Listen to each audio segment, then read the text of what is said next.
Kalau kita renung-renung di dalam ajaran Sang Buddha, takdir ini, atau kalau kita mau membahas secara lebih umum di dalam masyarakat, takdir ini apa sih sebetulnya? Kalau di dalam masyarakat adalah kejadian atau hal-hal yang sudah ditetapkan sebelumnya. Sehingga lebih cenderung pengertiannya adalah seperti yang Bu Weni sampaikan yang pertama tadi, yaitu sudah ditentukan, sudah tidak bisa diubah. Nah, sekarang kalau di dalam agama Buddha, kita lalu melihat apakah ada hal-hal yang juga tidak bisa diubah, yang seperti sudah ditentukan dari awal. Kalau sekarang kita lalu cari di dalam agama Buddha, apakah ada ya yang semacam itu. Jadi artinya ada hal yang sudah ditentukan dari awal, kemudian kita tidak bisa ubah lagi. Nah, kita lalu renung-renung dan ingat-ingat, ada nggak ya? Ada. Di dalam agama Buddha ada itu. Yaitu kita lahir dengan orang tua tertentu. Kita tidak bisa ubah itu.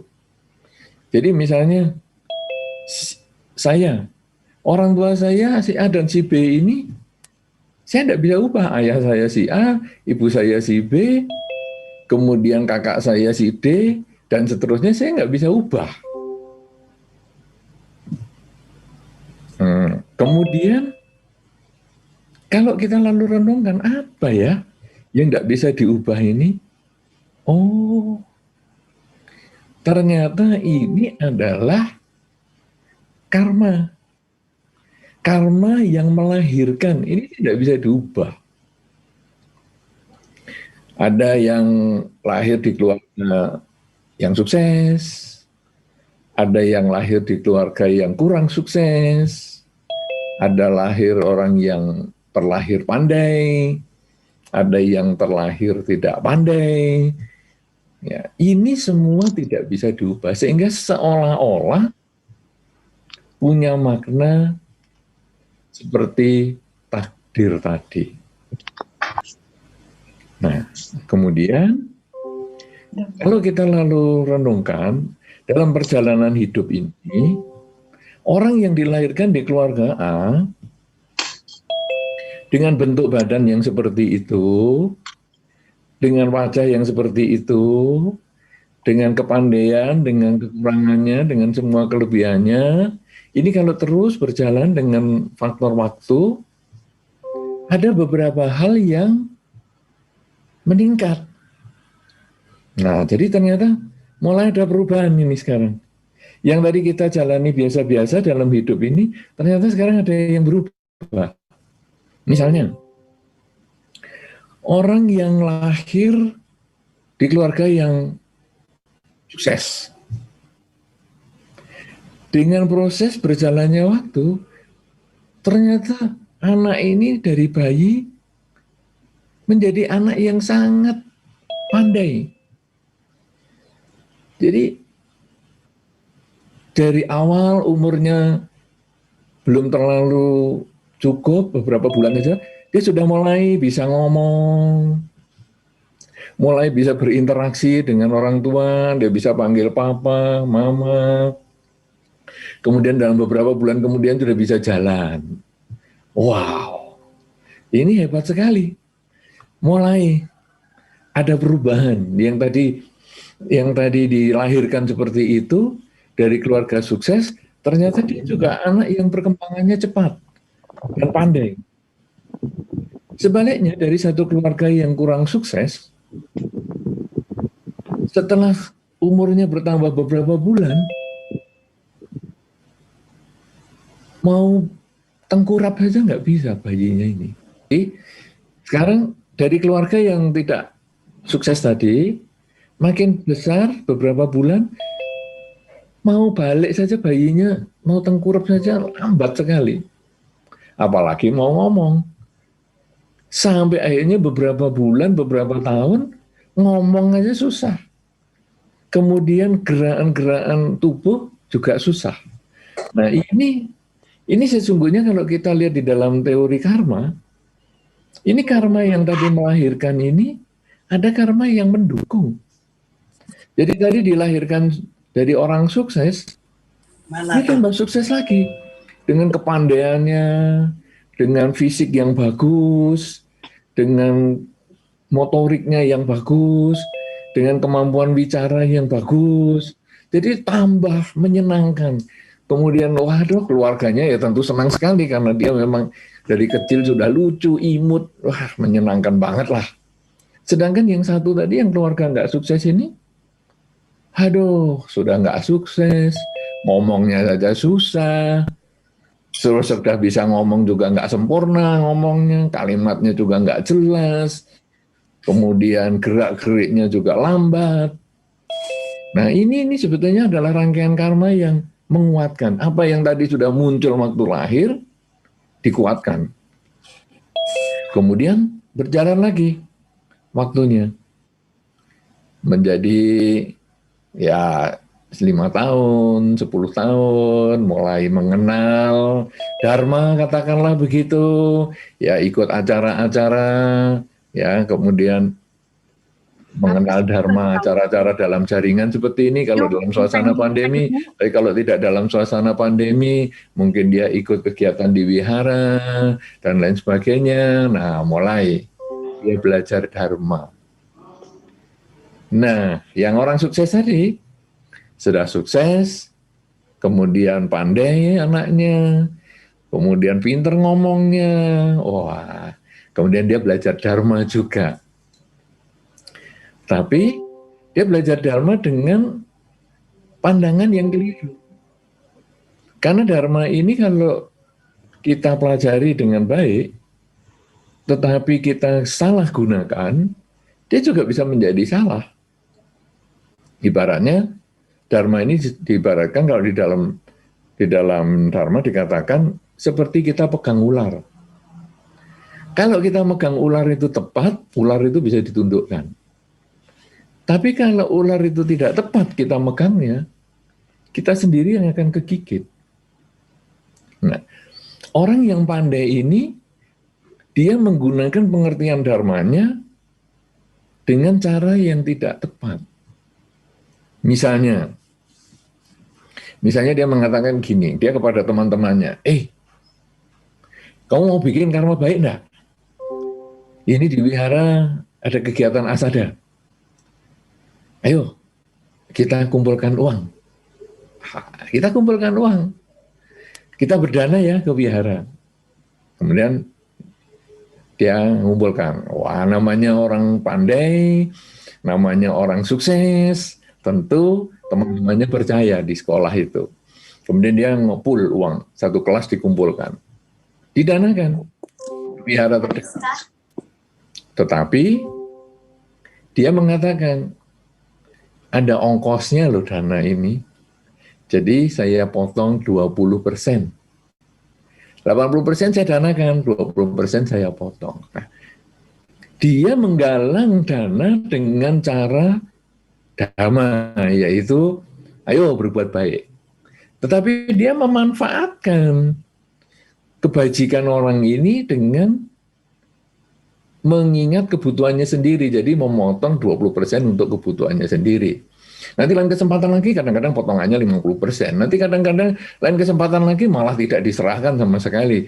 Misalnya, ayo kita dana makan ke para biku di wihara, dana makan, kumpulkan. Oh aduh, malah makanannya diambil sendiri yang dia inginkan dan lain sebagainya. Nah ini dia menyalahgunakan pengertian dhamma yang dia miliki. Sebaliknya orang yang tadi terlahir yang tidak sukses, kemudian juga gerakannya jadi lambat, kemudian kemampuan bahasanya juga terlambat, wajahnya juga tidak terlalu menyenangkan, ya, kemudian juga tidak terlalu sehat. Dia juga ke wihara bersama-sama dengan yang sukses tadi, dan dia juga mendengar dhamma dengan baik, dan dia juga mempraktekkan dhamma dengan baik. Dia juga mengumpulkan dana dari teman-temannya, walaupun dia kurang dipercaya, mungkin karena kamu orang tidak mampu saja, nanti kalau saya titipi uang besar, kamu bawa lari. Ya dia dititipi juga. Ayo kita dana untuk kegiatan asada, ayo dana. Dan dia diserahkan 100%, malah kadang-kadang kalau belum bulat, misalnya dananya di total semua jumlahnya 94.000 misalnya. Sudahlah, saya tambah 6.000 lagi. Saya dana supaya jadi 100.000 misalnya. Kemudian dia serahkan. Jadi dibulatkan sama dia, ditambah uangnya dia sendiri. Kemudian kadang-kadang dia dana makan. Ayo kita dana makan ke biara. Teman-temannya juga mengumpulkan, wah ada yang dana ini, dana itu, dan lain sebagainya. Kemudian orang ini mengatakan, loh kok masih kurang ya? Ini rasanya kok belum ada minumannya. Oke lah, saya belikan minuman sekalian. Nah, jadi dia tadi sudah dana juga, sudah membeli nasi, tapi kok semua kok nasi semua, belum ada minuman, aku tambah, aku beli air mineral beberapa botol semampu saya, sudah saya bawa ke wihara untuk dana. Nah, jadi dua orang ini sama-sama lahirnya umurnya kurang lebih sama, cuma nasibnya yang tidak sama, mungkin istilahnya tadi takdirnya tidak sama, lahir di keluarga yang tidak sama, dan dia kemudian dia mendapatkan pendidikan dharma di tempat yang sama, jadi teman. Kemudian dia punya pengertian yang sama, tetapi pelaksanaannya berbeda.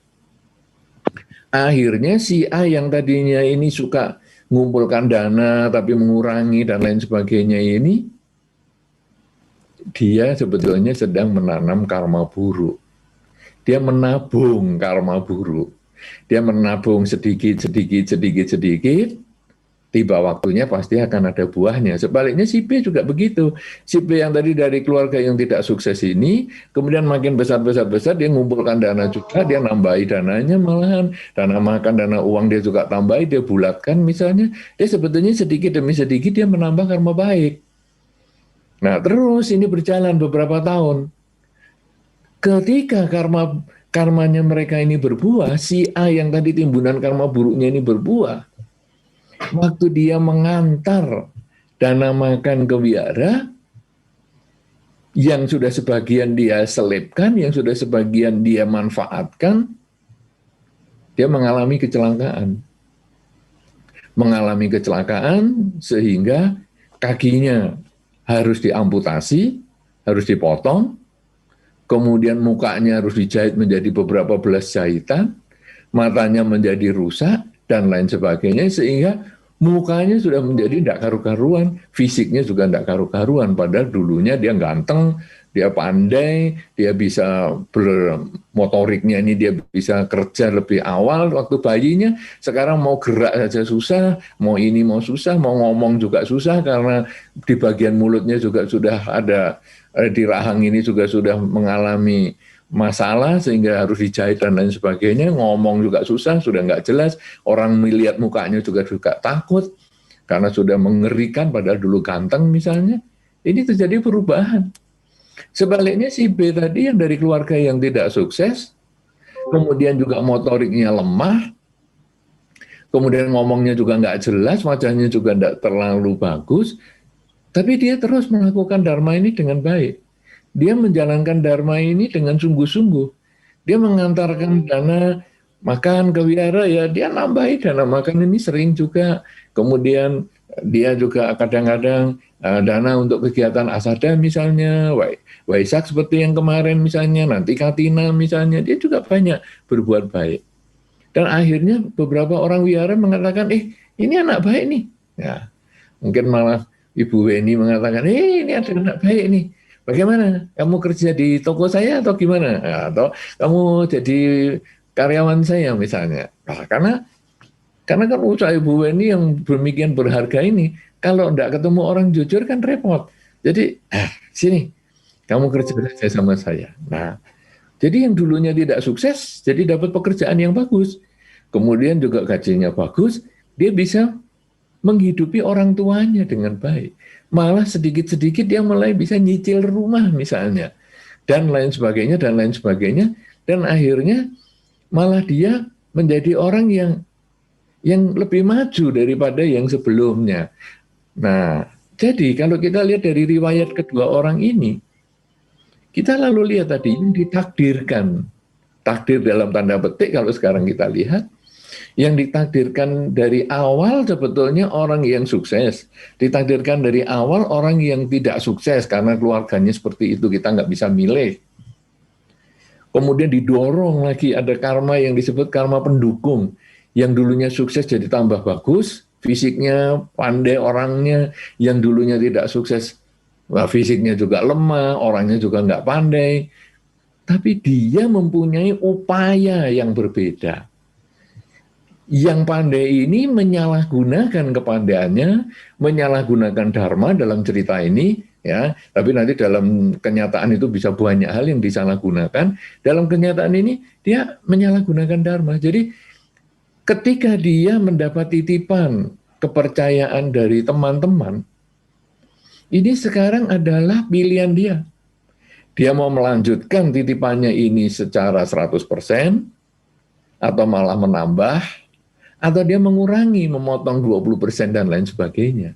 Ini pilihan, tidak ada orang yang mempengaruhi, tetapi itu adalah keputusan pribadi. Si A memilih untuk mengurangi 20%. Nah sudah, dia berarti menyalahgunakan kepercayaannya dia, karena dia tidak mengatakan kepada teman-temannya, kecuali kalau dia sudah ngomong dengan teman-temannya, ini loh, aku kurangi ya 20% untuk ongkos. Enggak. Dia menggelapkan kepercayaan teman-teman ini. Dia menanam karma buruk. Ini keputusan pribadi. Ini mengubah jalan hidup dia. Sebaliknya si B tadi, malah dia kepercayaan teman-teman ditambah sama dia. Dia hanya dipercaya 94.000, tambah 6.000, supaya jadi 100.000. Dia dipercaya hanya nasi bungkus, dia tambah dengan air mineral. Sehingga ini dia menanam karma baik. Ini keputusan pribadi juga. Dia tidak nambah 6.000 ya tidak salah. Cuman dia hilang kesempatan berbuat baik. Dia tidak nambah air mineral juga tidak salah. Tapi dia hilang kesempatan berbuat baik. Tapi dia melakukan itu. Sehingga dia menambah kebajikan. Nah, di dalam hukum dharma, di dalam karma, ini adalah karma yang memotong. Yang baik tadi dipotong, yang baik tadi si A dipotong dengan perilakunya yang tidak baik. Si B yang tidak baik dipotong dengan perilakunya yang baik. Itu yang mengubah karma. Dan hasilnya apa? Hasilnya si A yang tadi memotong kelakuannya yang dulunya karma baiknya ini, dia potong dengan kelakuannya, maka akhirnya kecelakaan dan dia cacat dan menjadi orang yang dijauhi teman-temannya.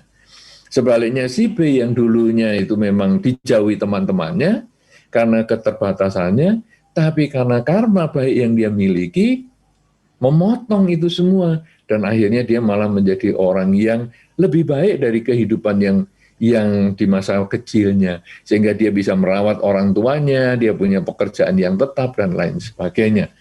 Nah, sekarang kalau kita lihat dari jalurnya ini ternyata karma yang jadi dari lahir itu kita bisa ubah dengan kelakuan kita. Ini yang mungkin di dalam pernyataan Ibu Weni awal tadi, ini menjadi gabungan dari kedua-duanya. Ibu Weni tadi menyampaikan bahwa apakah takdir itu sudah tidak bisa diubah. Nah, memang kalau sudah lahirnya seperti itu mana bisa diubah. Kita tidak bisa milih, misalnya, saya kepingin orang tua saya adalah tetangga saya inilah. Saya tidak bisa ubah itu. Ya sudah, orang tua saya adalah yang ini. Kemudian Ibu Weni tadi menyampaikan, apakah bisa diubah? Karena ada dua pandangan dalam masyarakat. Satu, tidak bisa diubah, yang satu bisa diubah. Nah, ini cerita ini tadi. Kejadian karma yang memotong, ini adalah yang mengubah jalan hidup. Jadi orang yang sukses, kalau dia kelakuannya jelek, dia mengubah menjadi, karmanya bisa berubah menjadi tidak baik. Sedangkan orang yang tidak sukses, dia jalankan dharma dengan baik, maka dia bisa jadi orang yang lebih baik hidupnya. Itu berarti ada perubahan. Sehingga kalau sekarang temanya kita ini misalnya dalam suasana pandemi misalnya, bagaimana ya?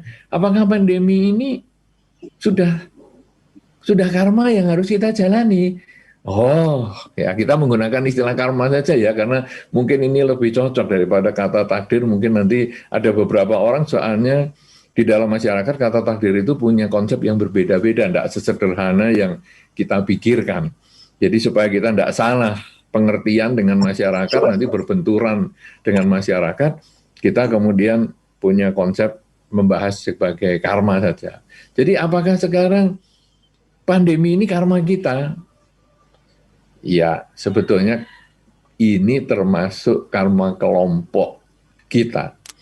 Di dalam dharma, karma itu memang jalannya sendiri, satu-satu. Masing-masing kita punya karmanya sendiri.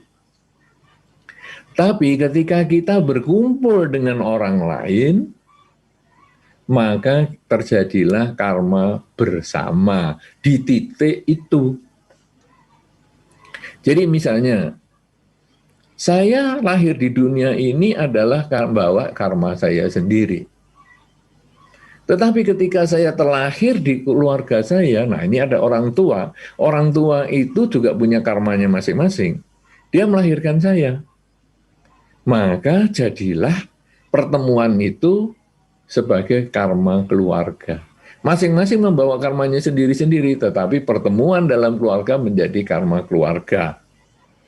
Sehingga kalau keluarga sukses, saya lahir di situ, saya ikut sukses. Karma bersama. Padahal saya sukses karena dulu saya juga sudah membuat karma-karma yang baik di kehidupan sebelumnya. Tapi sekarang terkondisi, lahir di keluarga sukses. Saya sekarang terlahir di keluarga yang tidak sukses. Ini juga sama. Saya dulu sudah membawa karma-karma yang kurang baik di kehidupan yang sebelumnya, sehingga saya sekarang terkondisi lahir di keluarga yang kurang sukses. Nah, ini menjadi karma keluarga. Lalu karma keluarga ini bagaimana sekarang? Nah, karena misalnya terjadi pandemi, karma keluarga, orang tua saya sakit, terkena COVID. Kemudian ibu saya misalnya komorbid. Wah, sudah sakit, meninggal. Ayah, tidak ada komorbidnya, tidak ada sakit bawaan yang lain. Sembuh. Nah, ini sudah karmanya jalan sendiri-sendiri. Saya juga kena. Tapi tidak ngapa-ngapa, malah saya tidak merasa. Baru ketika dicek, loh, ternyata saya punya imun. Nah, jadi, ini karmanya sudah beda-beda lagi. Jadi, ini adalah karma keluarga, tapi tetap jalannya sendiri-sendiri. Kemudian keluarga A, ya keluarga ini, keluarga saya misalnya, keluarga A ini, kumpul dengan keluarga B, keluarga C, keluarga D. Jadilah kelompok masyarakat. Ini ada karma kelompok lagi.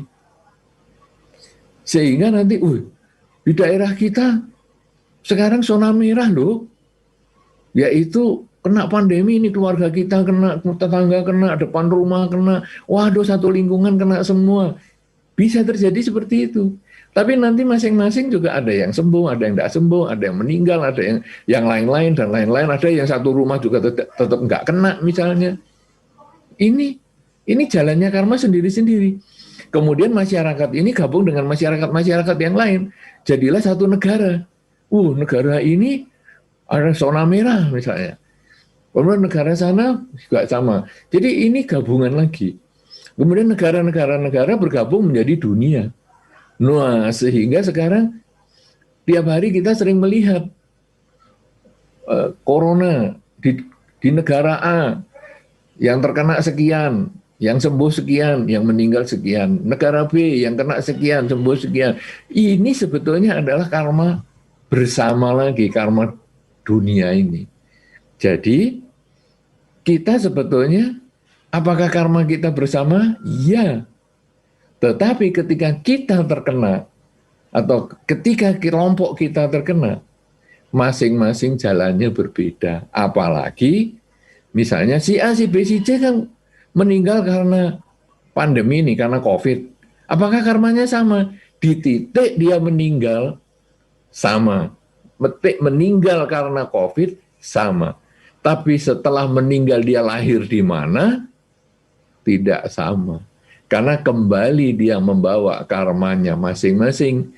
Ada orang yang memang karma baik di dalam kehidupannya cukup banyak, maka di titik dia meninggal karena karma, yang sama dia lahir di alam bahagia. Sedangkan ketika karma buruknya banyak semasa hidupnya, di titik yang sama dia meninggal karena COVID, dia lahir di alam menderita. Jadi dia hanya ketemu di satu titik, masing-masing punya karmanya sendiri-sendiri. Sehingga ini memang, apakah ini karma bersama? Betul. Tetapi kita dengan memiliki karma sendiri yang baik, kita mempunyai jalan hidupnya sendiri juga. Jadi sekarang setelah kita ini memahami bahwa pandemi ini menjadi milik bersama karena menjadi karma kelompok, baik kelompok masyarakat kecil maupun negara bahkan dunia, kemudian kita lalu renungkan apakah bisa diubah. Nah, ini juga tergantung kita. Karena kalau tadi si orang sukses ternyata dengan kelakuannya dia yang negatif, berubah dia menjadi tidak sukses. Si tidak sukses dengan kelakuannya yang positif, contoh si A, si B yang pertama tadi, jadilah dia orang sukses. Sekarang kita dalam lingkungan yang suasana pandemi ini, kita juga kelakuan kita juga harus kita perbaiki supaya kita bisa melewati masa pandemi ini dengan lebih baik.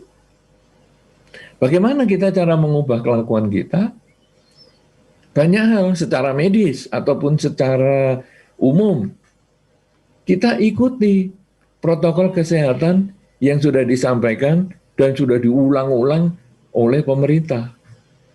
Gunakan masker, jaga jarak, dan lain sebagainya. Itu yang kita harus kerjakan. Vaksinasi, kita harus kerjakan itu. Karena itu untuk menjaga kesehatan kita di masa kelompok, karma kelompok kita ini sedang berbuah, yaitu pandemi. Kemudian secara spiritual, kita melakukan banyak kebajikan. Dalam suasana kita banyak tinggal di rumah seperti hari ini, waktu kita banyak untuk melakukan perbuatan baik. Perbuatan baik dengan pikiran, perbuatan baik dengan ucapan, perbuatan baik dengan perilaku. Loh, di rumah kok bisa berbuat baik dengan pikiran, ucapan, dan perilaku? Bisa. Berbicaralah yang baik dengan keluarga Anda. Jangan biasa marah-marah, jangan biasa maki-maki. Berlakulah yang baik dengan lingkungan. Kalau sekarang misalnya Anda punya makanan, berbagilah dengan tetangga Anda. Ya apalagi kalau Anda lihat ada tetangga yang sedang isolasi mandiri misalnya, isoman. Kita kirimi makanan dia. Itu bisa kita lakukan kebaikan seperti itu. Kemudian pikiran bisa. Kita isi pikiran dengan kalimat positif, misalnya semoga semua makhluk bahagia, mengulang-ulang di dalam batin, semoga semua makhluk bahagia, semoga semua makhluk bahagia. Ketika kita kadang jengkel, aduh aku nggak bisa keluar nih hari ini, di sana dicegatin, di sini dicegatin, aduh aku juga khawatir kalau aku sakit, kalau aku kesana ke sini. Udah aku mengisi dengan pikiran positif aja. Semoga semua makhluk bahagia, semoga semua makhluk bahagia. Bisa dilakukan. Nah, sehingga dengan kita menjalankan protokol kesehatan, kemudian dengan kita menambah kebaikan lewat pikiran, ucapan, dan perilaku kita, untuk waktu yang lama selama masa-masa pembatasan karena pandemi ini, kita sebetulnya punya kesempatan menambah karma baik, mengubah jalan hidup kita. Sehingga nanti ketika pandemi ini selesai, kita punya kesempatan bangkit lebih baik. Kenapa? Karena dukungan karma baik kita.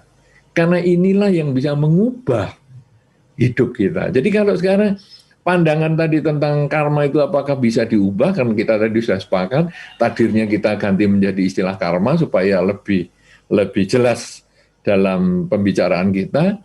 Apakah ini kemudian Bisa diubah? Bisa. Apakah ada hal yang tidak bisa diubah? Ada. Nah sekarang bagaimana kita mengubah? Dengan melakukan kebajikan. Kebajikan lewat pikiran, kebajikan lewat ucapan, dan kebajikan lewat perbuatan. Dengan banyak hal. Kebajikan itu sebetulnya kita sudah banyak yang tahu. Cuman kadang kita tidak mau melaksanakan. Misalnya, cara yang sederhana saja kalau di dalam Dharma adalah kerelaan, kemoralan, dan konsentrasi. Sudah. Apa saja yang Anda mau lakukan ada hubungannya dengan kerelaan, kemoralan, dan konsentrasi. Kerelaan, dalam suasana seperti ini, kita ikut kegiatan dalam jaringan, puja bakti dalam jaringan, banyak sekali puja bakti. Kalau Anda mau lihat secara live streaming, puja bakti, nanti pagi ada, siang ada, sore ada, malam ada, Anda ikut di situ. Kemudian Anda duduk dengan baik, Anda ikuti ada namaskara, kemudian Anda membaca parita dan sebagainya. Itu sudah bagian dari kerelaan. Apalagi kemudian di situ ada QR code-nya. Bagi Anda yang mau berdana untuk kegiatan ini, silakan scan QR code ini. Kemudian Anda scan. Kemudian Anda berdana. Semampu Anda, tidak perlu dipaksa. Semampunya. Sudah. Nanti masuk, itu sudah kerelaan. Dan itu setiap saat bisa dilakukan. Anda duduk di rumah, tidak kemana-mana, karena masa pandemi, tetapi Anda sudah berbuat baik dengan mengembangkan kerelaan. Kemudian kemoralan. Anda juga bisa di rumah, Anda menjalankan mau Pancasila Buddhis, mau 8 sila, bisa atas sila, aku mau 8 sila, atau aku mau vegetarian lah. Bisa Anda jalani itu. Jadi di rumah pun Anda bisa berbuat baik. Di masa pandemi pun bisa. Kemudian selain kerelaan, kemoralan, konsentrasi. Anda selalu sadar saat ini saya sedang apa? Saya sedang duduk. Saat ini sedang apa? Sedang jalan. Saat ini saya sedang apa? Sedang berdiri, sedang membaca, sedang ini, sedang itu. Kemudian saat ini saya sedang apa? Menarik nafas. Saat ini saya sedang apa? Mengeluarkan nafas, masuk, keluar, dan seterusnya. Kita amati itu, kita sadari semuanya. Ini juga sudah perbuatan baik. Di rumah lagi. Dan ini kesempatannya besar lagi. Kalau dulu alasannya, aduh aku sibuk, aku kerja, harus ke toko, ke kantor. Sekarang enggak. Di rumah pun kita bisa. Nah, dengan mengisi kerelaan, kemoralan, dan konsentrasi setiap saat, maka akhirnya hidup kita ini di masa-masa pandemi ini diisi dengan kebajikan. Dan inilah yang mengubah jalan hidup. Sehingga akhirnya kadang kita dihubungi teman, kamu bisa nggak nyediakan ini? Apa ini? Oh barang ini. Oh bisa, saya hubungkan teman saya dulu ya. Ya, kita hubungkan teman dulu, ada orang butuh ini. Kirim barang ya, ya. Kemudian kita dapat sekian persen. Dikasih mereka secara sukarela. Oh terima kasih ya, kamu sudah mencarikan barang yang sulit ini. Makasih, kasih kamu 10%. Jadi akhirnya kita ya punya penghasilan walaupun di rumah. Dan itu hal yang tidak terduga karena itu buah karma baik yang kita miliki. Oleh karena itu, janganlah pandemi ini menjadi satu ketakutan yang luar biasa. Kalau di dalam Dharma, marilah kita semua memanfaatkan saat ini yang kita miliki. Saat ini ketika kita tidak sakit, isilah kebajikan semaksimal mungkin, kerelaan, kemoralan, dan konsentrasi. Tetapi kalaupun kita sakit, tidak terlambat juga kita tetap mengisi dengan kerelaan, kemoralan, dan konsentrasi. Ketika kita sedang dalam masa isolasi misalnya, marilah tetap mengisi pikiran kita dengan pikiran yang positif. Berbicaralah bicara yang positif dan berperilakulah yang positif. Kemudian kalau seandainya ada keluarga kita pun sudah tidak bersama-sama dengan kita lagi karena meninggal, marilah kita juga mendoakan dia supaya semoga dengan kebajikan yang dia lakukan semasa hidupnya, mendiang juga berbahagia di alam kelahiran yang sekarang. Jadi, gunakanlah setiap saat ini sebaik-baiknya. Gunakanlah setiap saat diisi dengan kebajikan, karena itulah yang akan mengubah jalan hidup kita. Kita sudah lahir di keluarga tertentu, sudah tidak bisa diubah. Kita lahir dengan bentuk badan seperti ini, sudah sulit diubah, walaupun mungkin ada yang dioperasi sana, operasi sini, tapi cenderung sudah sulit diubah. Yang kita bisa ubah adalah kelakuan kita. Kita berubah untuk berlaku lebih banyak melakukan kebajikan dengan pikiran, ucapan, dan perbuatan kita. Karena itulah yang akan mengkondisikan hidup kita berbahagia di masa pandemi maupun setelah masa pandemi.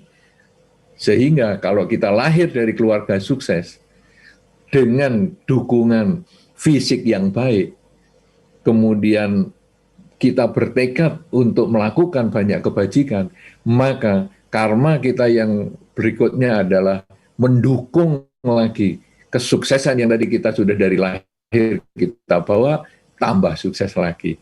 Sedangkan kalau kita dari lahir yang kurang sukses, dengan mungkin penampilan yang juga kurang sempurna, tapi kita memperbaiki perilaku kita, maka hasilnya ada perubahan dalam hidup kita. Kalau sekarang di masa pandemi pun, marilah kita isi kebaikan agar mengubah jalan hidup kita menjadi lebih baik. Nah, inilah yang mungkin bisa saya sampaikan sebagai satu pembuka untuk diskusi kita. Mudah-mudahan bisa menjawab apa yang tadi disampaikan oleh Ibu Weni, bahwa apakah kita ditakdirkan mengalami pandemi ini? Apakah kita memiliki karma bersama dengan pandemi ini? Ya. Apakah kemudian pandemi ini bagaimana menyelesaikannya ada di tangan kita? Takdir itu ada di tangan kita? Ya, itu juga benar. Kedua-duanya benar, tinggal prosesnya sekarang kita yang harus mengubah jalan hidup kita sendiri dengan kebajikan yang kita miliki, yang kita lakukan. Demikian yang saya sampaikan. Sekali lagi saya ucapkan selamat Asada 2565 kepada Anda semua. Semoga dengan kekuatan keyakinan Anda pada ajaran Sang Buddha, Anda memperoleh kebahagiaan di dalam melaksanakan Dharma di kehidupan sehari-hari. Terima kasih.